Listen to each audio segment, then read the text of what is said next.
खून बहेगा सड़कों पे, तो का हनन हुआ तो खून बहेगा सड़कों पे, तख्त बदल दो, ताज बदल दो, शाहीन बोर्ड का राज बदल दो, तख्त बदल दो, ताज बदल दो। शाहीन बोर्ड की टक्कर में संघर्ष हमारा नारा है। तख्त बदल दो, ताज बदल दो, शाहीन बोर्ड का राज बदल दो, तख्त बदल दो, ताज बदल दो, शाहीन बोर्ड का राज बदल दो, तख्त बदल दो, ताज बदल दो, शाहीन बोर्ड का राज बदल दो। हिंदू हितों का हनन हुआ तो खून बहेगा सड़कों पे।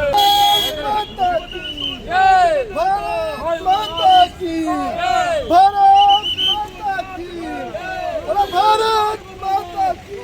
तख्त बदल दो, ताज बदल दो, बेईमानों का राज राज बदल बदल दो, दो, बदल दो, ताज बदल दो, शाहीन बोर्ड का राज बदल दो, बदल दो, ताज बदल दो, शाहीन बोर्ड का राज बदल दो, बदल दो, ताज बदल दो, शाहीन बोर्ड का राज बदल दो। हिंदू हितों का हनन हुआ तो खून बहेगा सड़कों पे, हिंदू हितों का हनन हुआ तो खून बहेगा सड़कों पे, हिंदू हितों का हनन हुआ तो खून बहेगा सड़कों पे, तख्त बदल दो, ताज बदल दो, शाहीन बोर्ड का राज बदल दो। तख्त बदल हिंदू हितों का हनन हुआ तो बहेगा सड़कों पे। हिंदू हितों का हनन हुआ तो बोलो भारत माता की जय। हिंदू हितों का हनन हुआ तो, खून बहेगा सड़कों पे, हिंदू हितों का हनन हुआ तो, खून बहेगा सड़कों पे, शाहीन बोर्ड मुर्दाबाद, मुर्दाबाद मुर्दाबाद शाहीन बोर्ड मुर्दाबाद। मुर्दाबाद मुर्दाबाद। हमारे मंदिर मुक्त करो, हमारे मंदिर मुक्त करो, मुक्त करो, मुक्त करो, हमारे मंदिर मुक्त करो, मुक्त करो, मुक्त करो, हमारे मंदिर मुक्त की, जय। हमारे मंदिर मुक्त करो, मुक्त करो, मुक्त करो, हमारे मंदिर मुक्त करो। मुक्त करो, मुक्त करो। आज जो प्रदर्शन है क्या मांग है आप लोगों की? देखिए, ये मांग खाली हमारी नहीं है, जो समूचे सनातन की आवाज़ है, सनातन समाज की ये मांग है कि जो हमारे मंदिर हैं उनको हमें हमारे संत समाज को सौंपा जाए, क्योंकि हम नहीं चाहते कि जो चढ़ावा हम हमारी जो वैष्णो देवी श्राइन बोर्ड के जो पैसे हैं, जो चढ़ावा है, वो हिंदू समाज खुद पीड़ित है। मैं आपको बताता हूँ, 3 तरफ से आघात हो रहा है। एक तरफ से गोहत्या हो रही है, गोरक्षा नहीं कर पा रहे हम लोग, गौ माता को प्रॉपर हम सिस्टम नहीं दे पा रहे हैं उनके लिए कि उनको कैसे घास की व्यवस्था। एक मिनट भाई साहब, मेरी बात सुनो, आज का मेरी बात सुनिए। एक तरफ धर्मांतरण, एक तरफ गो तस्करी वाला, और एक विषय आ गया ये। अब अगर हमारे श्राइन बोर्ड में चढ़ावा 5 से 5.5 600 करोड़ है सालाना, अगर हम वहीं से 100 करोड़ उठा के गोरक्षा पे खर्चे तो आज गौ माता दर बदर होती मिलेगी आपको।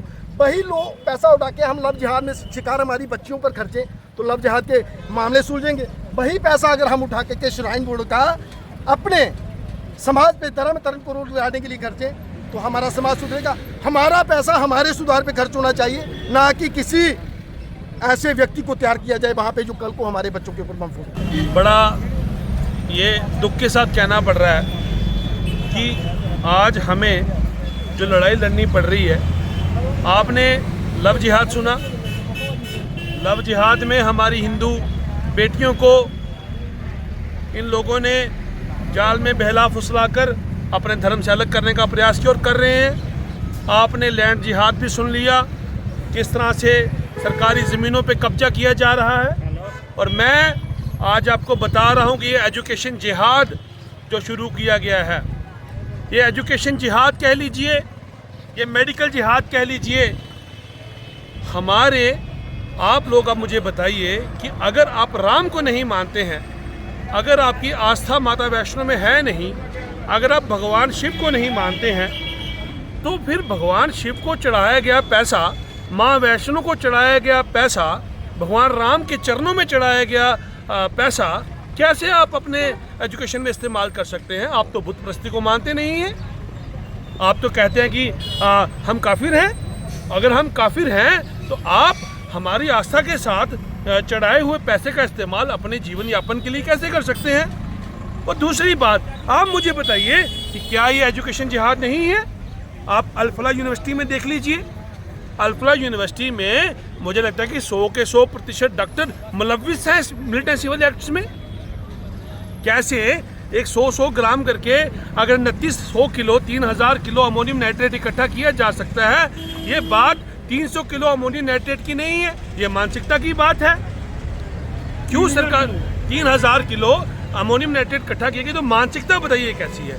तो ये एजुकेशन जिहाद मैं बोलूँगा, ये मेडिकल जिहाद नया शुरू किया जा रहा है ताकि इसका समय आने पर हमारे लोगों के ऊपर असर किया जाए, एक्सपेरिमेंट किया जाए। आज लोग डर रहे हैं हॉस्पिटल्स में जाने के लिए। अब आप मुझे बताइए, जिस तरह से इन टेररिस्ट ने वाइट कॉलर टेरर मॉड्यूल अपनाया है, डॉक्टर्स को जो है वो उनका ब्रेन वॉश कर इस तरह के काम करवाए जा रहे हैं। अब डॉक्टर भी इसमें मुलव्विस पाए जाते हैं, तो क्या लगता है कि कितना सुरक्षित जो है वो लोग अपने आप को? जी आम वही तो कहानी है।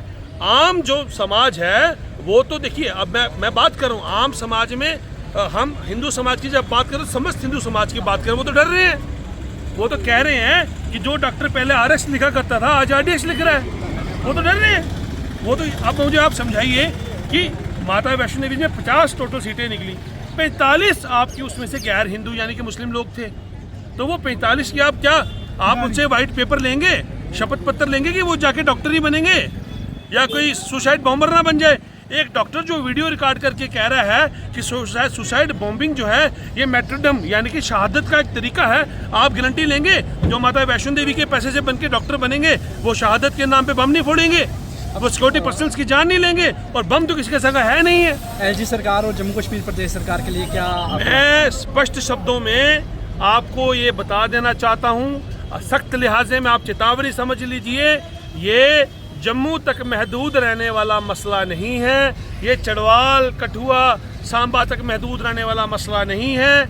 ये आंदोलन बनेगा, अभी भी वक्त है, होश में आ जाइए, अपना इस विचार को इस पे पुनर्विचार करिए इस फैसले के ऊपर, अदरवाइज वो दिन दूर नहीं है। आपको फिर से संघर्ष समिति अमरनाथ की तरह दुकानें हम बंद करवा देंगे, हम गाड़ियां नहीं चलने देंगे, हम तब तक नहीं रुकेंगे जब तक ये सीटें रिवोक नहीं की जाती। धन्यवाद। अब्दुल्ला जी कहते हैं कि 1999 में जब यूनिवर्सिटी एक्ट का गठन किया गया तो वो इस तरीके से क्यों किया गया।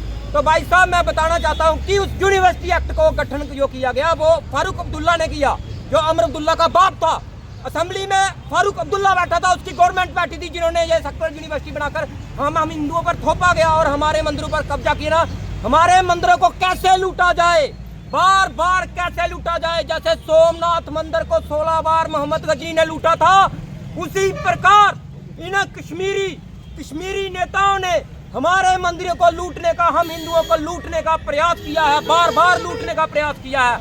1986 में पहली बार इन्होंने हमारे मंदिरों को कब्जा कर उसको लूटने का प्रयास किया। दूसरी बार उसका जो श्राइन बोर्ड बनाया, उसके अंदर जो हमारे वो आते थे, रिसोर्सेज आते थे, उनको लूटने का काम दूसरी बार 1999 में माता Vaishno Devi shrine university act बनाकर दूसरी बार लूटने का काम किया गया। 1999 में असेंबली में बैठ के फारूक अब्दुल्ला की सरकार ने हम हिंदुओं से हमें लूटने का काम किया। तीसरी बार लूटने का इन्होंने काम किया हमें, जब इन्होंने हमारे माइनॉरिटी हक आज तक दबा के रखे हैं। ये सिर्फ माता वैष्णो देवी श्राइन बोर्ड का या माता वैष्णो देवी यूनिवर्सिटी की बात नहीं है। हम हिंदू, सिख, बौद्ध, जैन के जो माइनॉरिटी राइट्स हैं उसमें कम से कम 300 स्कीम्स का बेनिफिट हम हिंदुओं को मिलता है। हम हिंदू, सिख, बौद्ध, जैनों को मिलना चाहिए, जो आज तक हमें नहीं मिल रहा है। और तो और 2 बार गवर्नमेंट ऑफ इंडिया ने इसके लिए जुर्माना भरा है। 2016 में 499/2016 PIL फाइल जो दर्ज करी गई थी सुप्रीम कोर्ट में, उसके एवज में इन्होंने 2 बार गवर्नमेंट ने जुर्माना भरा है। और 2018 में इन्होंने एफिडेविट देके कहा है कि हम इनका राइट, इन माइनॉरिटीज का राइट J&K में इनको देंगे, मगर आज तक 2018 तक हमें हमारा माइनॉरिटी राइट्स का हक नहीं मिला है। इसका जिम्मेवार कौन है?